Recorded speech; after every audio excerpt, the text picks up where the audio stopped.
Welcome guys, welcome to my channel. आज हम लोग एक नया टॉपिक स्टार्ट करेंगे जिस टॉपिक का नाम क्या है, पॉल स्वीजी का किंग डिमांड का मॉडल ओलिगोपोली मार्केट का। और पॉल स्वीजी का जो किंग डिमांड का मॉडल है उसमें जो प्राइस रिजिडिटी होती है वो बहुत इंपॉर्टेंट रोल प्ले करती है। अब इस मॉडल को समझने से पहले आपको ये पता जरूर होना चाहिए कि प्राइस रिजिडिटी क्या होती है। तो प्राइस रिजिडिटी मार्केट की एक ऐसी सिचुएशन होती है, एग्जाम्पल के तौर पे मान लो मार्केट के अंदर दो फर्म है, ए फर्म है और उसकी राइवल होगी बी, या बी की राइवल होगी ए। अगर एक फर्म जैसे ए फर्म ने क्या किया, अपने प्राइसेस को घटा दिया, तो बी फर्म भी क्या करती है, वही करती है, अपने प्राइसेस को घटा देती है। लेकिन अगर ए फर्म क्या करे, अपने प्राइसेस को बढ़ा दे, तो उसकी राइवल जो बी फर्म है वो अपने प्राइसेस को बढ़ाने की बजाय क्या रखे, उसे कांस्टेंट रखे। तो ये सिचुएशन क्या होती है, प्राइस रिजिडिटी या कीमत में दृढ़ता, कि वो अपनी प्राइसेस को चेंज नहीं कर रही। तो प्राइस रिजिडिटी एक ऐसी सिचुएशन जब एक फर्म ने अपने प्राइस को कम किया तो उसकी राइवल जो फर्म थी उसने अपने प्राइस घटा दिए, लेकिन जब वो अपने प्राइसेस को बढ़ा रही है तो उसकी जो राइवल फर्म है वो अपने प्राइसेस को बढ़ाने की बजाय क्या करे, कांस्टेंट रखे। और पॉल स्वीजी का जो किंग डिमांड का मॉडल है उसमें price rigidity important role play करता है। तो सबसे पहले हम देखेंगे कि मॉडल कैसे फॉर्मुलेट हुआ, कब हुआ। ये वाली जो थ्योरी थी या ये जो मॉडल था वो फॉर्मुलेट किसने किया, हमने कहा पॉल स्वीजी ने 1939 के अंदर। 1939 के अंदर पॉल स्वीजी ने प्राइस रिजिडिटी कितनी इंपॉर्टेंट है होती है ओलिगोपोली मार्केट में, उसके ऊपर उन्होंने एक थ्योरी को फॉर्मुलेट किया जिसको हम किंग डिमांड कर्व थ्योरी के नाम से जानते हैं। और ये कब फॉर्मुलेट किया गया, 1939 में। और इन्होंने अपने मॉडल में क्या बताने की कोशिश की कि जो किस तरह से प्राइस में स्टेबिलिटी आती है, कि मार्केट के अंदर किसी ओलिगोपोली मार्केट में किसी तरह का कोई कोल्यूजन नहीं है फर्म्स के बीच में, कि वो दोनों मिलके काम नहीं कर रही, किसी एग्रीमेंट के तहत नहीं प्राइस स्टेबिलिटी आती। सबसे पहली बात, उनके पास कोई कोल्यूजन नहीं है, वो ना तो मिली हुई हैं फर्म्स आपस में। बिना कोल्यूजन के होते हुए किस तरह से वो प्राइस स्टेबिलिटी जो है लेके आते हैं, बिना कोल्यूजन के होते हुए किस तरह से प्राइस स्टेबिलिटी आती है, और वो प्राइस स्टेबिलिटी क्यों आती है उसका इन्होंने रीज़न दिया है, क्योंकि वो एक दूसरे के बिहेवियर को ऑब्जर्व कर रहे हैं और उसी की तरह एक्ट कर रहे हैं। जैसे मैंने कहा, एक फर्म ने प्राइस को बढ़ाया तो दूसरी फर्म प्राइस नहीं बढ़ा रही, वो अपने को कांस्टेंट रखती है। लेकिन क्या है, जब दूसरी फर्म अपने प्राइस को घटा रही है तो क्या कर रही है, अपने प्राइस को दूसरी फर्म ने भी घटा दिया। तो ये वाली सिचुएशन क्या होती है कि प्राइस में स्टेबल, देखो इन्होंने कहा कि किंग डिमांड का हमें ये बताता है कि किस तरह से मार्केट के अंदर प्राइस में क्या आएगी, स्टेबिलिटी आएगी, जबकि मार्केट के अंदर किसी तरह का फर्म्स के बीच में कोई कोल्यूजन नहीं है। बस दो फर्म्स क्या कर रही हैं, वो मार्केट को ऑब्जर्व करती हैं, नोटिस करती हैं, और जब फर्म नोटिस करती हैं एक दूसरे को और उनके प्राइस डिसीजंस के अकॉर्डिंग क्या करती हैं, एक्ट करती हैं, बिना कोलिजन के होते हुए एक दूसरे के बिहेवियर को ऑब्जर्व करके उसके अकॉर्डिंग प्राइस रिजिडिटी के तहत एक्ट करती हैं और प्राइस में क्या लेके आती हैं, स्टेबिलिटी लेके आती हैं। तो पॉल स्वीजी ने ये अपने मॉडल में सबसे बड़ी बात जो है वो एक्सप्लेन की है। अब कोई भी जो मॉडल बनता है वो कुछ अजम्पशंस पे बेस होता है, ठीक है। तो जैसे कि इन्होंने कहा, if one firm reduce it's price, अगर एक फर्म क्या कर देती है, अपने प्राइसेस को घटा देती है, तो other firm will also reduce it's price. तो हमने शुरू में देखा है कि अगर ए ने अपने प्राइस घटा दिए तो बी फर्म भी वैसा ही करती है, वो भी अपने प्राइस को क्या कर देती है, घटा देती है। If one firm increase its price, अगर एक फर्म अपने प्राइस को बढ़ा दे, जैसे ए ने बढ़ा दिए, तो बी फर्म क्या नहीं करती, अपने प्राइस को बढ़ाती नहीं है, बल्कि क्या करती है, वो कांस्टेंट रखती है, विल नोट। अब बी फर्म क्या नहीं करेगी, प्राइस को नहीं बढ़ाएगी, बल्कि उसी प्राइस को क्या करती है, कांस्टेंट रखती है। और मार्केट के अंदर एक प्राइस जो है वो प्रीवेल करता है। और जो ये कहते हैं जो मार्जिनल कॉस्ट कर्व है, जब हम इसका डायग्राम देखेंगे उसमें से देखेंगे जो कॉस्ट कर्व है, जो डॉटेड पोर्शन होता है, डॉटेड पोर्शन में से जो मार्जिनल रिवेन्यू कर्व जो है वो गुजरता है।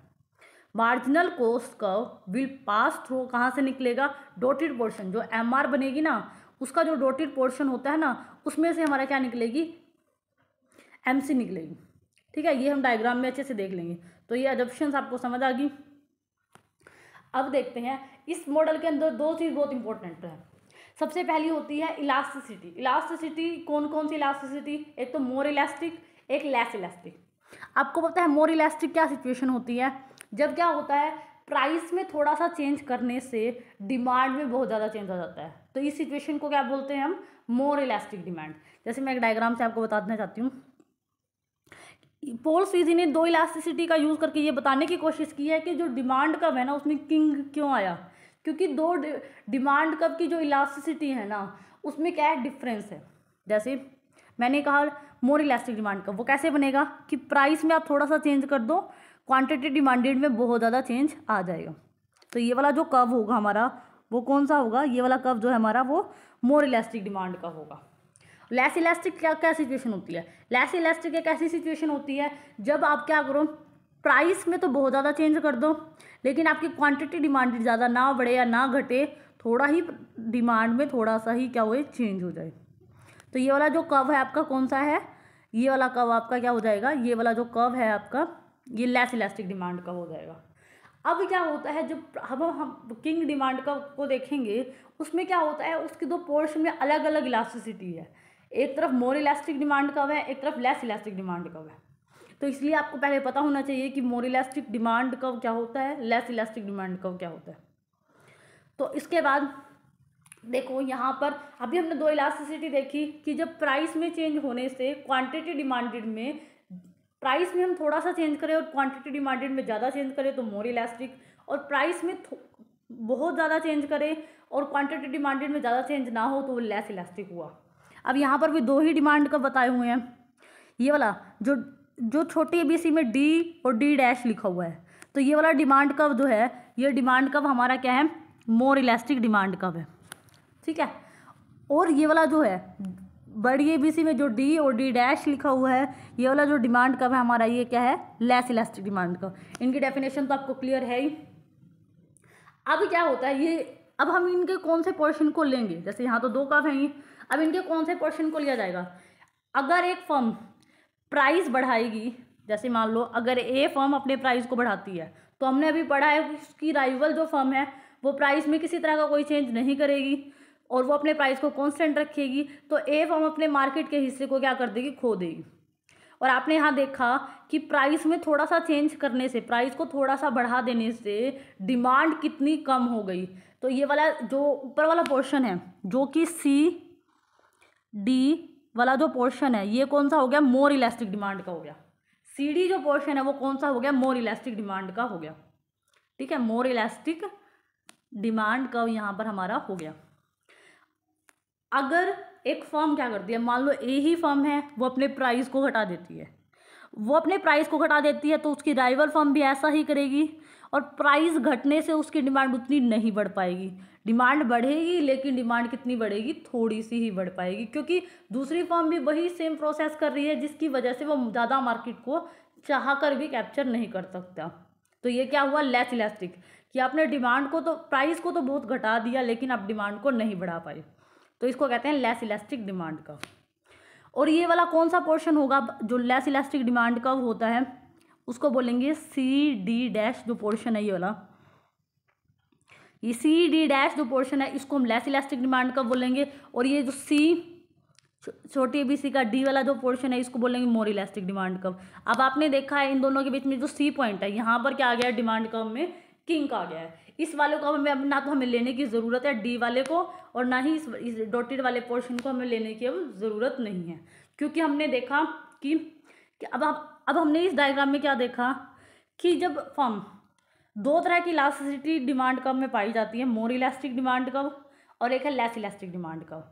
अगर ए फर्म अपने प्राइस को बढ़ाएगी तो उसकी राइवल फर्म ऐसा नहीं करेगी, और तब उस टाइम वो फर्म कहाँ एग्जिस्ट करेगी, वो फर्म कहाँ एग्जिस्ट करेगी, सी डी ये वाला जो पोर्शन है ऊपर वाले पोर्शन में एग्जिस्ट करेगी अगर वो अपने प्राइस को बढ़ाती है।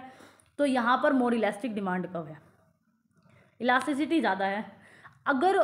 अगर वो फर्म अपने प्राइस को घटाती है तो वो कौन से पोर्शन में होगी, तो वो सी डी डैश पोर्शन में होगी, क्योंकि जो उसकी राइवल फर्म है वो अपने प्राइस को नहीं बढ़ा रही।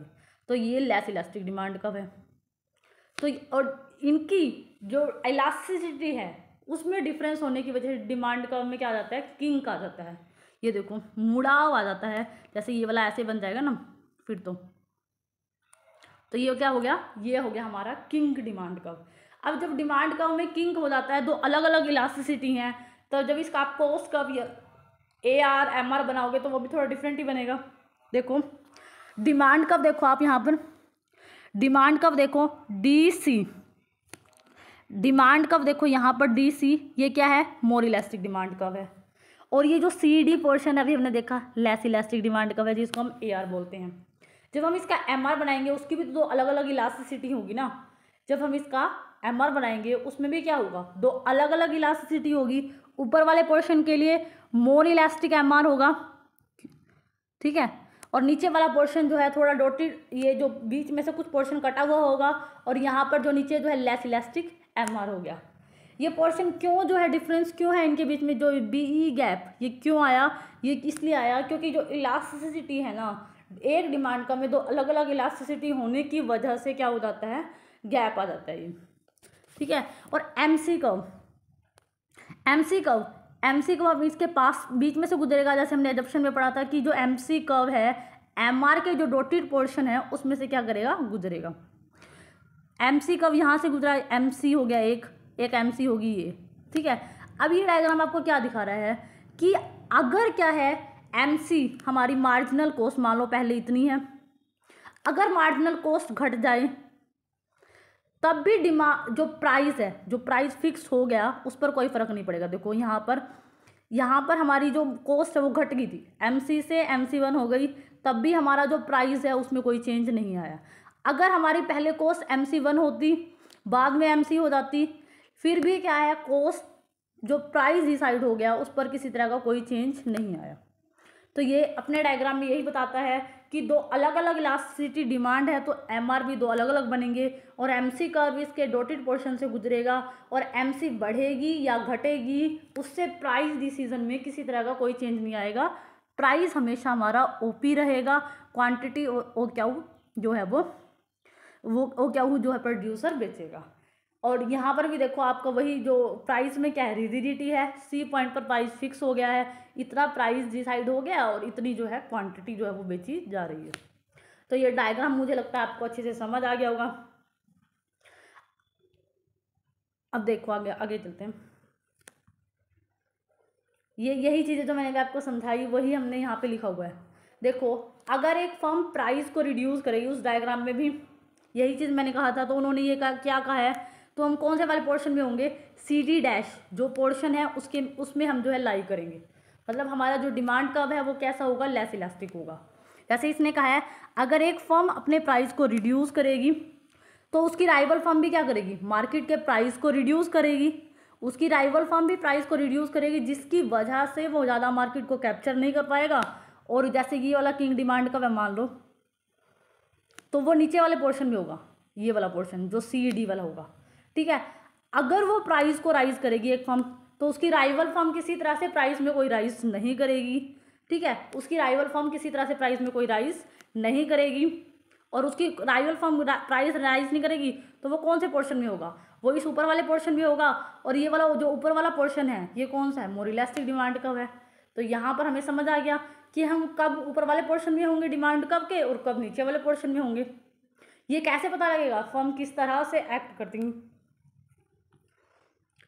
अब आपको अच्छे से समझ आ गया। अब डिमांड साइड या कॉस्ट साइड एक्सप्लेनेशन हमें क्या समझाना चाहती है, डिमांड साइड एक्सप्लेनेशन ये समझाना चाहती है कि अगर एक फर्म अपने प्राइस में, जैसे कि ये वाला प्राइस डिसाइड कर दिया, अगर उसमें किसी तरह का चेंज करती है तो उसके लिए वो जो है उतना बेनिफिशियल नहीं है। देखो जब उसने प्राइस को बहुत ज़्यादा घटा भी दिया तब भी वो ज़्यादा मार्केट को क्या नहीं कर पाई, कैप्चर नहीं कर पाई, ठीक है, तब भी उसके लिए ज़्यादा बेनिफिट नहीं हुआ। और जब उसने प्राइजेस को बढ़ाया तो दूसरी फर्म्स ने वैसा नहीं किया, तब उसने अपने मार्केट के हिस्से को बहुत ज़्यादा गंवा दिया। तो अगर वो प्राइस बढ़ाए या घटाए, दोनों ही सिचुएशन उसके लिए जो है अच्छी नहीं है। तो उसके लिए एक ही सिचुएशन अच्छी है कि जो उसने वो प्राइस डिसाइड कर दिया, प्राइस में जो रिजिडिटी ले आए उसी पर वो स्टेबल रहे, तब तो ठीक है। तो ये क्या बताएगा, डिमांड साइड एक्सप्लेनेशन हमें यही बताती है कि अगर एक फर्म प्राइस में डिमांड में जो है, अपने प्राइस में किसी तरह का भी चेंज करती है तो वो उसके लिए बेनिफिशियल नहीं है। दोनों ही सिचुएशन उसके लिए गलत हैं। और सप्लाई साइड जो इक्वेशन होती है, सप्लाई साइड एक्सप्लेनेशन, वो ये क्या कहना चाहते हैं, जैसे कि उस डायग्राम में भी हमने देखा था, सप्लाई साइड जो इक्वेशन है वो हमें यही बता रही है कि अगर एक फर्म, अगर जब तक एमसी जो डॉटेड कट पोर्शन है ना, अगर फर्म का एमसी, चाहे वो एमसी ऊपर हो या एमसी नीचे हो, अगर वो डॉटेड पोर्शन से गुजरता रहेगा तब तक किसी तरह का प्राइस में कोई चेंज नहीं होगा। ठीक है, अगर फर्म की एमसी घटे या एमसी बढ़ भी जाए, जब तक वो डॉटेड पोर्शन में है तब तक प्राइस हमेशा ओपी रहेगा, क्वांटिटी हमेशा हमारी कितनी रहेगी, ओ क्यू जो है फर्म की रहेगी। तो आपको डायग्राम और एक्सप्लेनेशन मुझे लगता है यहाँ तक अच्छे से समझ आ गई होगी। उसके बाद एक और सिचुएशन होती है मार्केट के अंदर, जब क्या होती है, जब अब ये क्या दिखाना चाहते हैं कि जब डिमांड मान लो मार्केट में बढ़ जाए, डिमांड क्या हो जाए, इंक्रीज हो जाए, लेकिन फिर भी प्राइस में रिजिडिटी है। उस डायग्राम को हम इससे देखेंगे। देखो यहाँ पर क्या है, ये क्या है, डिमांड कर्व है। स्टार्टिंग का जो डिमांड कर्व था, मान लो हमारा ये कौन सा, डी